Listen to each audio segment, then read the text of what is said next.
In the quiet town of Fall River, Massachusetts, the year 1892 would mark a dark chapter in its history, a harrowing crime that would send shockwaves across the nation. At the heart of this sensational case stood a 32-year-old woman named Lizzie Borden.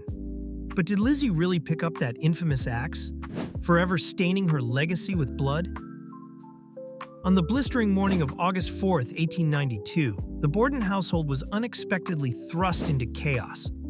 Andrew and Abby Borden, Lizzie's father and stepmother, were discovered brutally murdered in their home. The weapon? An axe. The suspect? Their own daughter, Lizzie Borden. The question of her guilt would become a tantalizing riddle, sparking both fascination and speculation over a century later.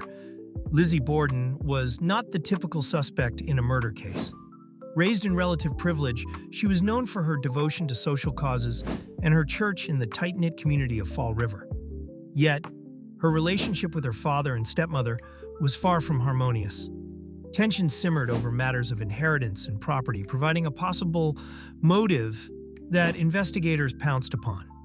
The trial that followed was nothing short of a media spectacle.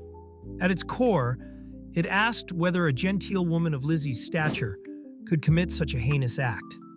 The inconsistencies in her alibi, the damning evidence of a burnt dress, and a cryptic nursery rhyme that still lingers in popular culture today kept the public's imagination alive.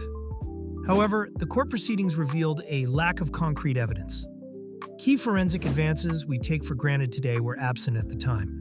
No blood was found on Lizzie the day of the murders, and the fingerprints, an emerging method then, were not properly utilized. Furthermore, Lizzie consistently maintained her innocence, her composed demeanor earning her a surprising acquittal.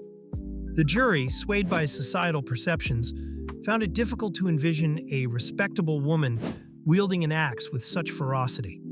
The aftermath of the trial left many questions unanswered. Lizzie, though acquitted, was ostracized from her community, living out her days in relative isolation.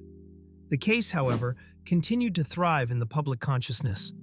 Some speculated that Lizzie's acquittal was due to gender biases, while others suggested alternative suspects, including her sister Emma or the housemaid Bridget Sullivan.